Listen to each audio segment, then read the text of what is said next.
여러분, 요즘 뉴스에서 자주 들리는 말이 있습니다. 추경으로 경기를 살리자, 민생을 위해 돈을 풀자라는 이야기죠. 듣기에는 아주 맞는 말처럼 들립니다. 경제가 어려울 때 정부가 돈을 써서 경기를 떠받치는 건 실제로 흔히 쓰는 정책이니까요.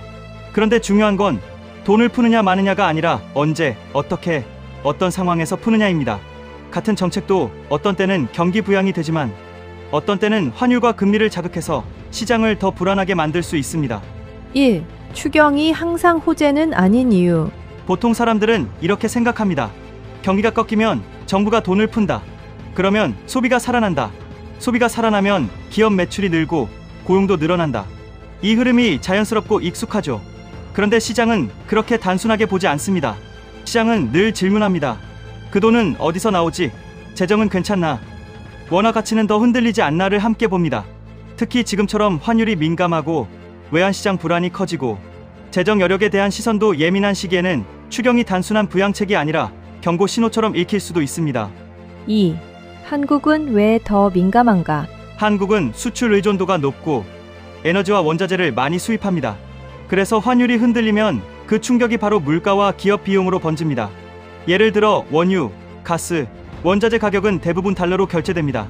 원화가 약해지면 수입 비용이 올라가고 결국 기업 원가와 소비자 물가가 함께 압박을 받습니다. 즉, 한국에서 환율은 단순한 숫자가 아닙니다. 실물 경제 전체를 흔드는 핵심 변수입니다.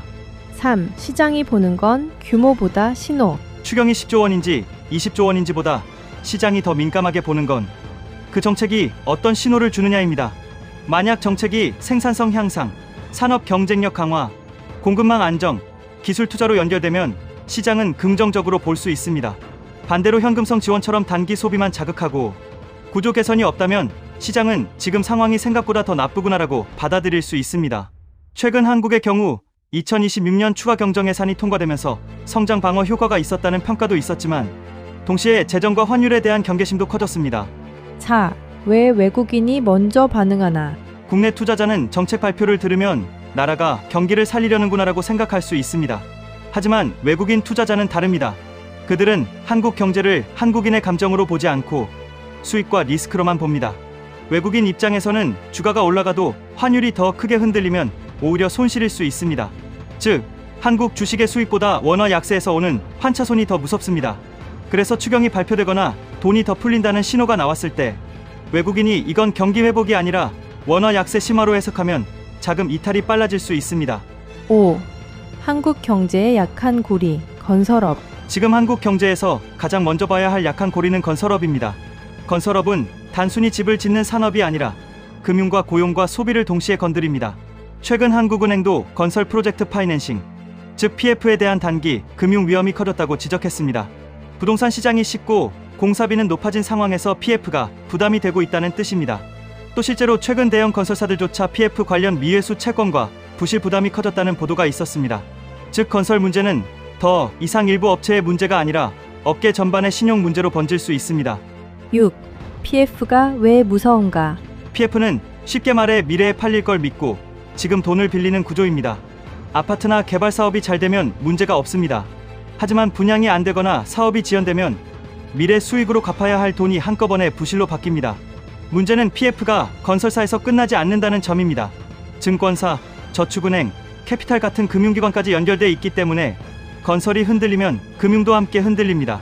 그 다음에는 대출이 조여지고 기업 자금 조달이 막히고 투자와 고용이 줄어드는 신용경색으로 번질 수 있습니다. 7.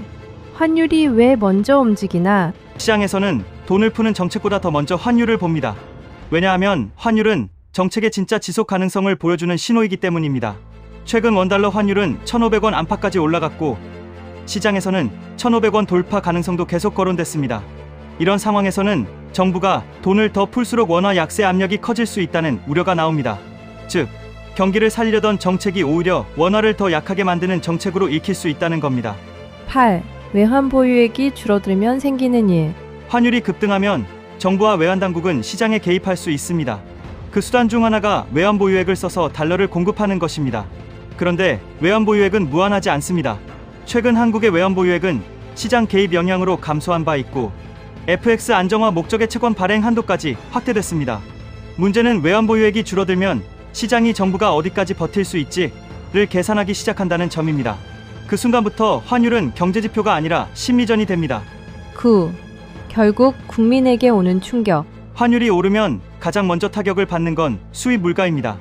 원유, 원자재, 식품, 부품 가격이 오르고 그 부담은 결국 생활비로 내려옵니다. 대기업은 환해지나 파생상품으로 일부 방어할 수 있지만 중소기업과 자영업자는 버티기 어렵습니다. 그래서 환율 충격은 자영업, 고용, 소비까지 순서대로 번집니다.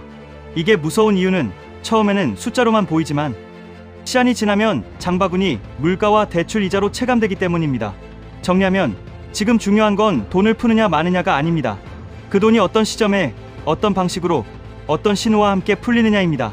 한국 경제는 건설 PF, 환율, 외환시장, 재정 신뢰가 서로 연결된 구조이기 때문에 작은 정책도 시장에는 크게 읽힐 수 있습니다. 그래서 지금은 단기 부양보다 시장이 신뢰할 수 있는 일관된 정책이 더 중요합니다. 구독과 알림 설정 부탁드립니다.